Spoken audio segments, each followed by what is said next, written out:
Where was Gondor when the Westfold fell? Where was Gondor when our enemies closed in around us? So you've heard Theoden say it in the movies. It's a quote that is very heavily referenced, and there are even an insane amount of memes that reference this exact moment. So we thought it could be fun to take a look at, firstly, what exactly is the Westfold, and when and how did it fall? And where exactly was Gondor when it fell? Let's find out. Build me an army worthy of Mordor.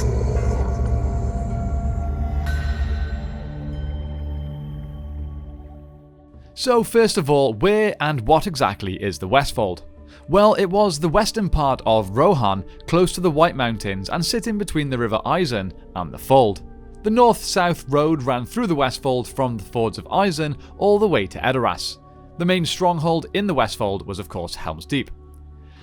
Interestingly, the Westfold was actually a part of Gondor until the year 2510 of the Third Age.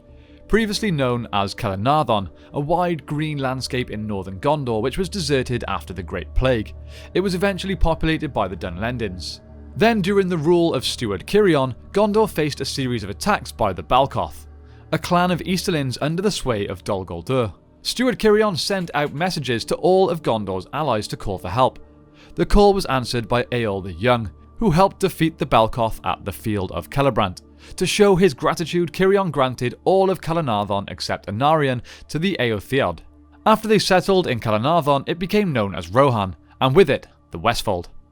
So moving forward to the War of the Ring, in the beginning of 1319, due to the threat of invasion by the forces of Saruman, the son of the King of Theoden, Theodred, established himself at Helm's Deep so that he could command the military strength of the Westfold. When the war then began, Theodred added to the strength of the Westfold by summoning the muster of Edoras. On the 25th of February, the first battle of the Fords of Isen was fought. Saruman's entire objective for this battle was just to kill Theodred, a goal which was achieved as the king's son did eventually die of his wounds suffered from this battle. Had Saruman invaded the Westfold immediately here, Rohan may have suffered even worse than they did. When Theodred was at last slain, Saruman's commander, no doubt under orders, seemed satisfied for the time being, and Saruman made the mistake, fatal as it proved, of not immediately throwing in more forces and proceeding at once to a massive invasion of the Westfold, though the valour of Grimbold and Elfham contributed to his delay. After the fall of Theodred, the command of the forces of the Westfold fell to Erkenbrand, Lord of the Deeping Combe.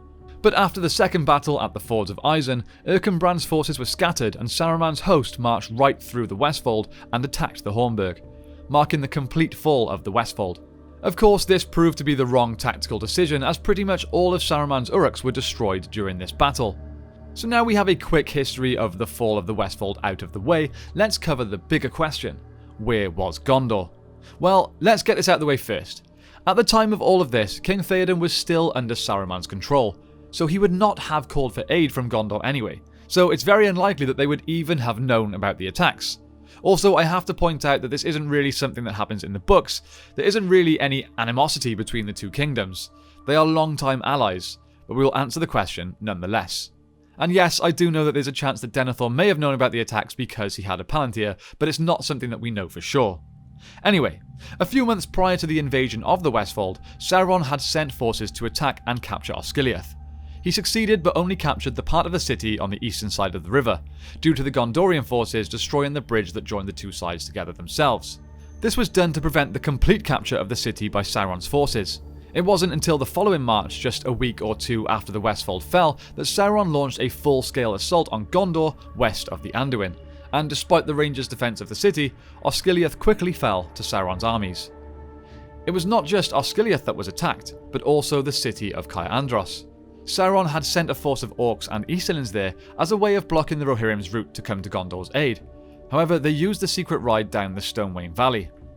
The only date we are given for the Battle of Caer-Andros is the 10th of March 3019, but this is the day that the battle was lost by the forces of Gondor, so it's safe to assume that the assault started a few days prior, bringing us even closer to the date that the Westfold was attacked. And if we look at this quote from The Return of the King, we can learn a lot more about the position that Gondor were in. "And what of Caer-Andros?" said the prince. "That too must be held if Osgiliath is defended. Let us not forget the danger on our left. The Rohirrim may come, and they may not, but Faramir has told us of great strength drawing ever to the Black Gate. More than one host may issue from it, and strike from more than one passage. Much must be risked in war, said Denethor. Caer Andros is manned, and no more can be sent so far. So from this we can see that Gondor could not even afford to send more forces to reinforce some of their most strategically important areas.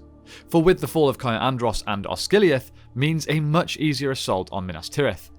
Now, if they did not have the strength to help themselves, they certainly did not have the numbers available to help Rohan, even if the call for aid did come. Not only that, but with half of Osgiliath under the control of Rohan, they were essentially waiting on a full-scale assault that could come at any moment. The worst decision they could have made at a time like this would be to send a percentage of their army away from their homeland. To put it simply, where was Gondor when the Westfold fell? They were dealing with defending their own lands and didn't have enough men to send elsewhere. So hopefully that answers the question for you. I actually have a question for you guys today.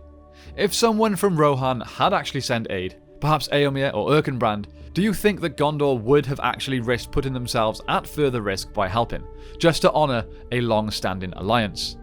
In my opinion, if you look at the bigger picture, Gondor is the more important kingdom to defend during the War of the Ring, as, with its fall, Sauron would more than likely have been victorious.